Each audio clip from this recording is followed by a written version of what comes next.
Okay, so we are going to see the transformation equation for a rotating frame of reference.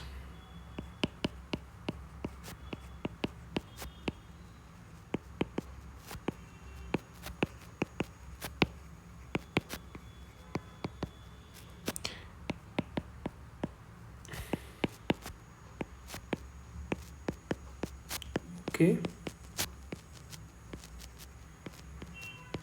good. Uh, First of all, let me clear you something. This is the S frame, that is also called inertial frame, rest frame, or lap frame, or like this. There are a lot of names. So do not afraid of these different kind of names. And this is the dotted frame, is the rotating frame with angular velocity omega.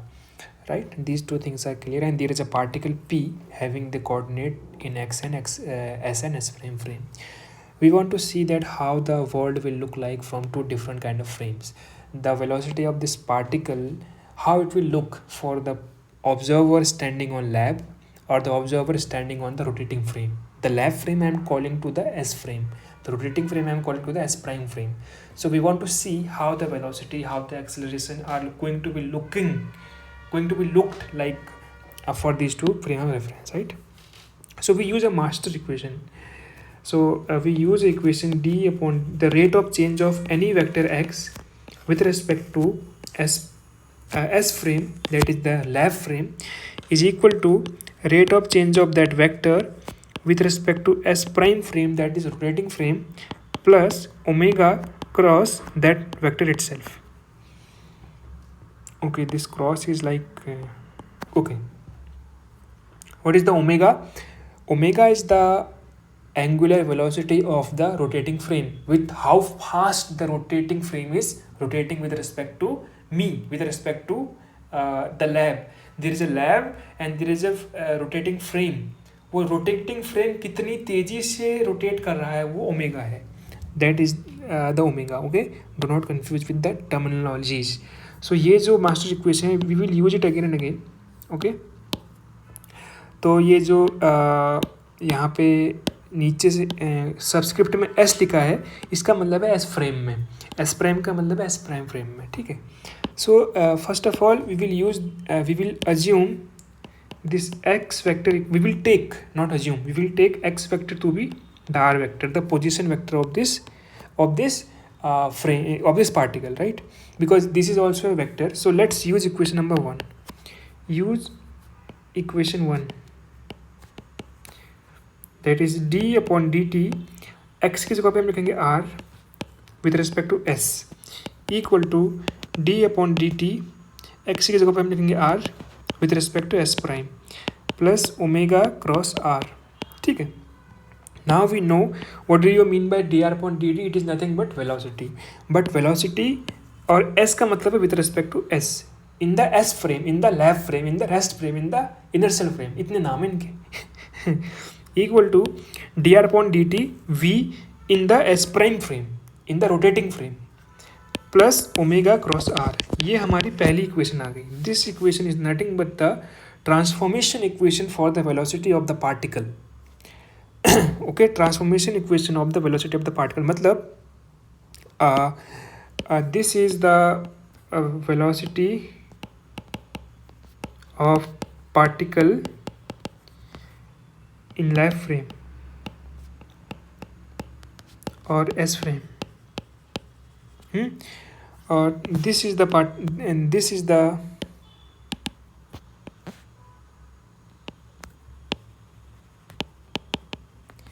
velocity of the particle in rotating frame. ठीक है, ये आ गया. सो ये पहली equation हमारी drive हो गई, इसको हम बोलते हैं equation number 2. Now we will go for the acceleration.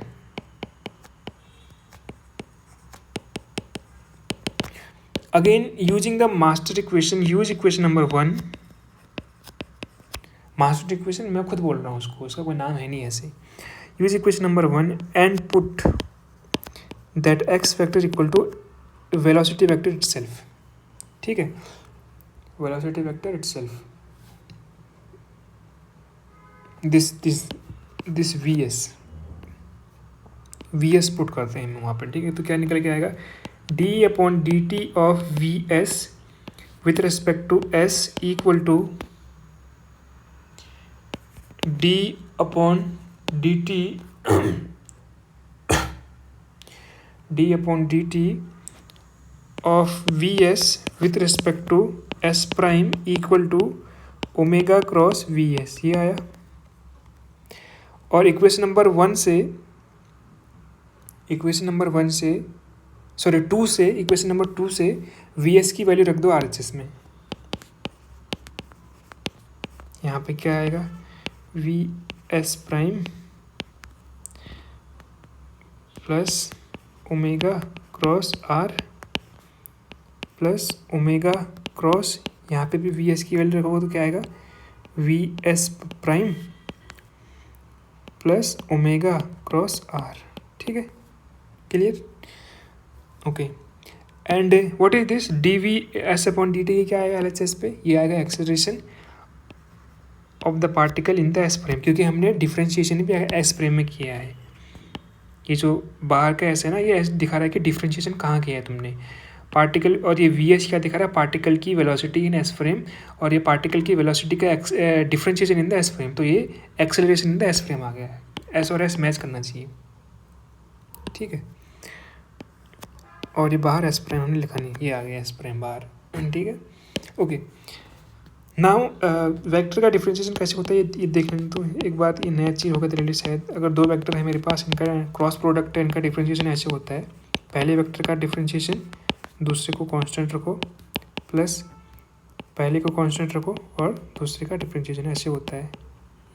This can be new thing for you but still okay. Then this a s क्या आएगा, d upon d t of v s frame, v s और s को बाहर ले लिया हमने, plus d upon d t of omega cross r in s prime plus omega cross v s prime plus omega cross r, right, good. यहाँ पे लगाते हैं ये वाला rule, d upon d T, again look what is this, d v s prime upon d t क्या होगा, acceleration of the particle in the s prime frame, because ये S prime और एस प्राइम मैच कर रहे हैं, तो ये क्या आएगा, ए एस प्राइम, और ये तो ए एस था ही पहले बार एल एच एस में। यहाँ पे लगाओ आप प्रोडक्ट का rule, d omega upon d t in the s prime frame cross r plus omega cross d r upon d t in the s prime frame plus omega cross v s prime plus omega cross r, right, good. Now what is this, dr upon dt is the velocity in the s prime frame, sorry, तो ये क्या निकल के आएगा, omega cross v s prime, और ये भी omega cross v s prime आ गया, तो ये क्या निकल के आएगा, 2 omega cross v s prime plus ये नीचे वाली चीज़ एज इट इज आ जाएगी,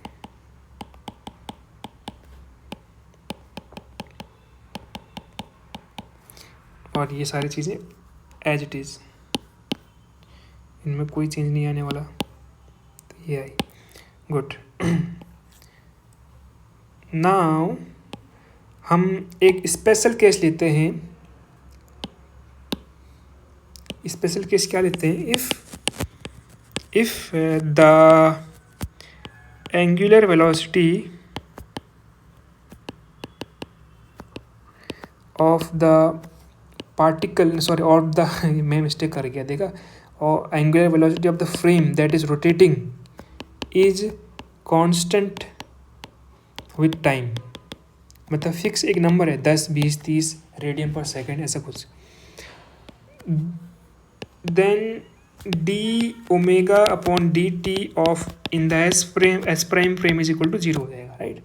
तो ये ऊपर की इक्वेशन क्या निकल के आ जाएगी फिर हमारे पास, a s equal to a s prime plus 2 omega cross v s prime plus omega cross r.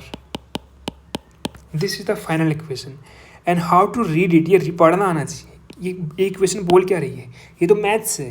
Physics क्या है इसके पीछे? फिजिक्स ये है कि भाई ये जो है LHS का एक्सेलरेशन है लैब फ्रेम में, ये एक्सेलरेशन है रोटेटिंग फ्रेम में. ये दोनों बराबर नहीं है देखो, क्योंकि ये एक्स्ट्रा टर्म आ रहे हैं. ये ऐसे इसको इंटरप्रेट करना है. ठीक है, let me right it again. acceleration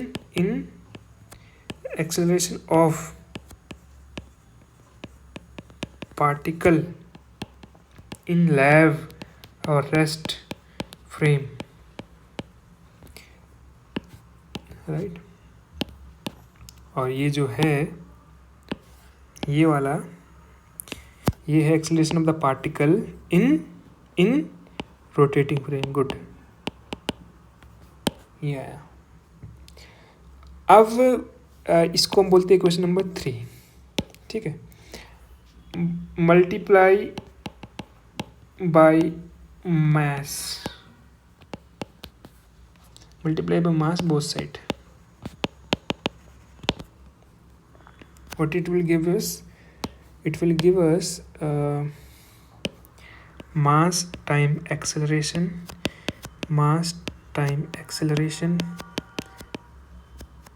2m omega cross vs prime plus omega cross r.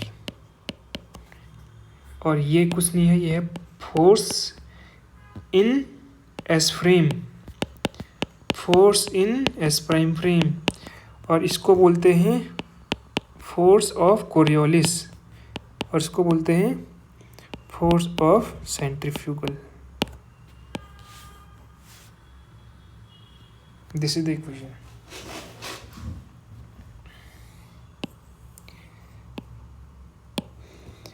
Fine. Okay. Now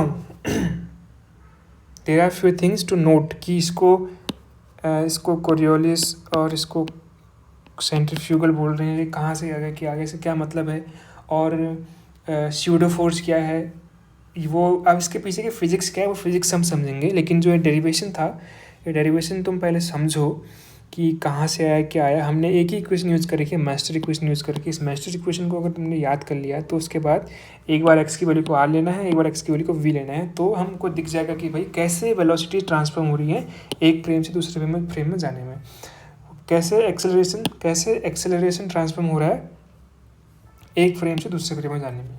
और उसमें हमने मास मल्टीप्लाई कर दिया, फिर हमको दिख गया कि कैसे फोर्स ट्रांसफॉर्म हो रहा है एक फ्रेम ऑफ रेफरेंस से दूसरे फ्रेम ऑफ रेफरेंस में.